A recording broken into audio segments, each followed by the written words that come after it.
So Apple might be about to do something that feels very unlike Apple. And honestly, that's why this is getting so interesting. Because for years they've played it safe with the same September routine, the same slab phones, the same predictable cycle. But this time, the rumors are pointing to something way more ambitious.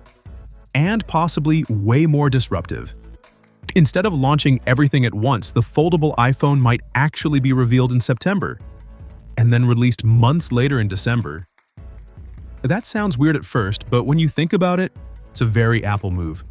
They keep the spotlight on the regular iPhones first, let those sales peak, and then drop the futuristic, ultra-expensive model right before the holiday season when people are already in the mood to spend.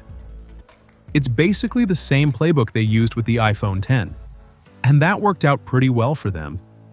And if this is true, this isn't just another new iPhone. This would be Apple stepping directly into territory that's been dominated for years by the Samsung electronics with devices like the Samsung Galaxy Z Fold 6.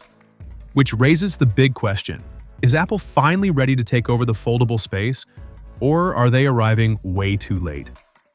The hardware leaks are where things start to sound genuinely wild. The inner display is rumored to be around 7.8 inches, which is basically tablet territory, close to the size of an iPad mini, but it folds down to fit in your pocket. And apparently Apple isn't just copying existing designs. They're working with both LG Display and Samsung Display on a new crease-resistant panel that should look a lot cleaner than what we're used to on foldables right now. The hinge is rumored to use a liquid metal water drop design, similar to what we've seen on the Oppo Find N3, which allows the phone to close completely flat without that awkward gap. That might sound like a small detail, but visually and structurally, it makes a huge difference in making the device feel premium instead of experimental. When unfolded, the phone could be just 4.5 millimeters thick. That's thinner than most tablets and even some unfolded foldables today, which is honestly insane considering everything that has to fit inside. 2 displays, a hinge, batteries, cameras, the lot. Speaking of internals, the foldable iPhone is expected to run on Apple's next-gen chip, likely called the A20 Pro, built on a 2-nanometer process. In simple terms, that means better performance and better efficiency, which is exactly what a device like this needs because foldables are notorious for chewing through battery. Pair that with around 12 gigabytes of RAM. And it's pretty clear this device is being designed with heavy multitasking and Apple's push into AI features in mind. There's also a pretty big shift in biometrics. Because the inner display needs super thin bezels, there may not be enough space for traditional Face ID hardware. So Apple might bring back Touch ID in the power button, just like on the iPad Air. It's funny how features Apple removes sometimes end up making a comeback years later when the design demands it.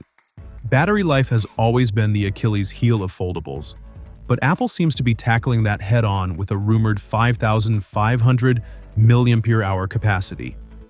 If they can combine that with their usual software optimization, this could actually be one of the first foldables that comfortably lasts a full day, which would be a huge deal.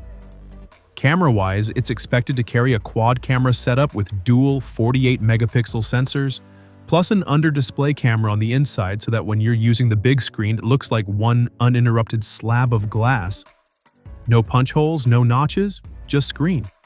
But of course, all of this innovation comes at a cost. The current whispers point to a price tag somewhere around $2,000. And that's not just expensive, that's in luxury gadget territory. The kind of price where people stop comparing specs and start asking themselves if they really need this at all. Apple, however, doesn't seem to be positioning this as a device for everyone. With their 50th anniversary coming up, they're likely looking for a statement product. Something that says, we're not just following trends, we're redefining them.